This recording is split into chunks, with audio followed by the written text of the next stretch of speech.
En este video vamos a empezar definiendo el contrato social, que era un acuerdo de voluntades entre dos o más personas para poder constituir una compañía con fines comerciales y de lucro, excepto la sociedad por acciones simplificadas, SAS, que puede ser unipersonal.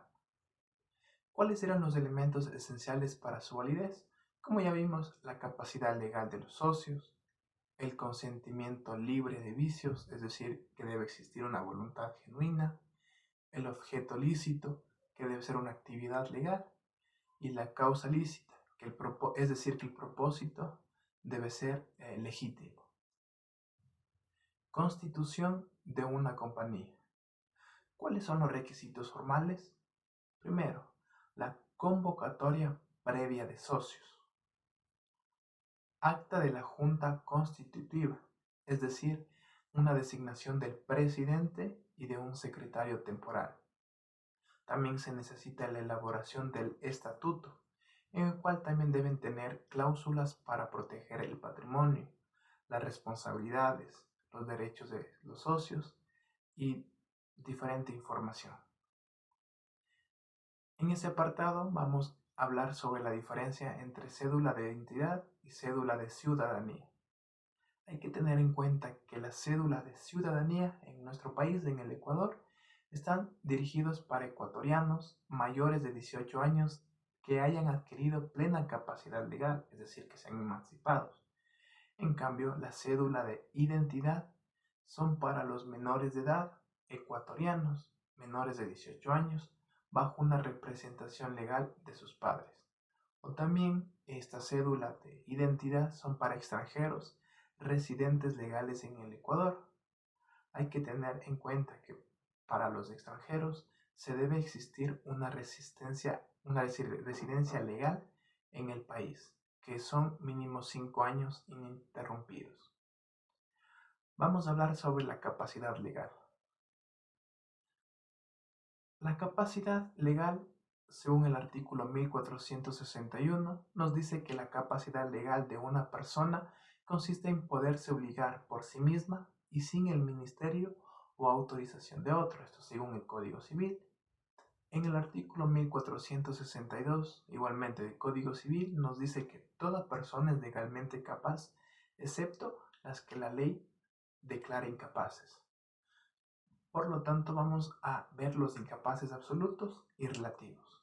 En el artículo 1463 nos menciona sobre los incapaces absolutos, que son las personas con trastornos mentales, los impúberes y la persona sorda que no puede darse a entender de manera verbal, por escrito o por lengua de señas. Sus actos no surten ni aun obligaciones naturales y no omiten caución. Esto igualmente en el Código Civil. Y ahora, ¿cuáles son los incapaces relativos?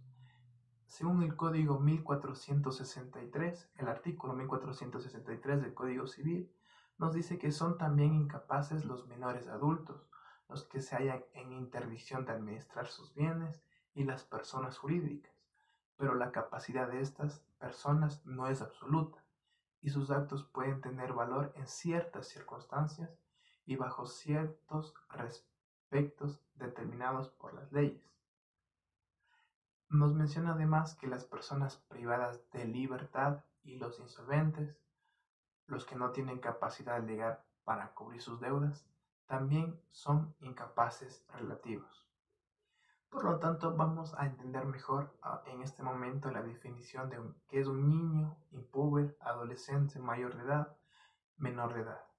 Según el artículo 21, igualmente del Código Civil, nos dice que llámese infante, niño o niña hasta los 7 años. El impúber a la niña o niño hasta los 12 años. Adolescente, el que ha dejado de ser impúber hasta los 18 años. Y mayor de edad o simplemente mayor, el que haya cumplido 18 años.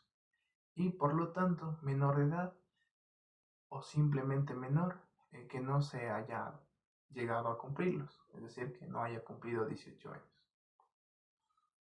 Vamos a ver las diferencias entre compañías y organizaciones sin fines de lucro.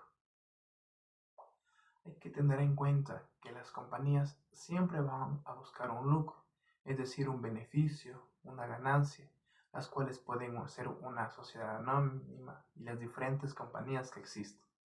En cambio, las fundaciones u ONG son organismos sin fines de lucro que requieren trámites en ministerios rectores según su objeto social. Por ejemplo, si se quiere crear una fundación que ayude a escuelas, se tiene que dirigir al Ministerio de Educación para los proyectos educativos que se desease. Igualmente, por ejemplo, si se quiere realizar una organización religiosa, en este caso se dirige al Ministerio del Interior. Eso ha sido todo. Muchas gracias.